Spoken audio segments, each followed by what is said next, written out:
السلام علیکم دوستو، انسانی تاریخ میں حسد کا دوسرا بڑا واقعہ جو پیش آیا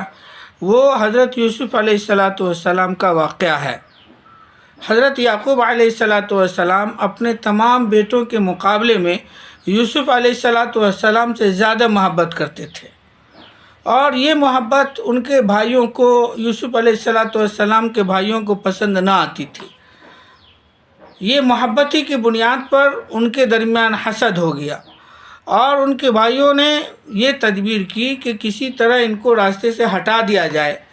اور انہوں نے ہٹانے کے لیے یوسف علیہ السلام کو کنویں میں ڈال دیا۔ نتیجہ کیا ہوا؟ یوسف علیہ السلام کو اللہ رب العالمین نے بعد میں مصر کا بادشاہ بنا دیا، اور یوسف علیہ السلام کے جو بھائی تھے وہ زندگی بھر افسوس کرتے رہے، پریشانی میں رہے، بکریاں چراتے رہے، آپس میں لڑتے جھگڑتے رہے، الجھتے رہے، ٹینشن بھری زندگی رہی، کبھی خوش نہیں رہے۔ دوسری طرف اللہ رب العالمین نے یوسف علیہ السلام کو مال و دولت، عزت، شہرت اور دنیا کی ساری نعمتیں عطا کر دی،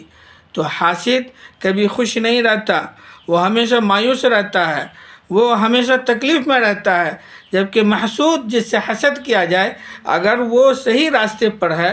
اور یہ حسد کے راستے سے دور ہے تو اللہ رب العالمین اس کی حفاظت کرتے ہیں اور اس کو وہ اعلیٰ مقام عطا کرتے ہیں جو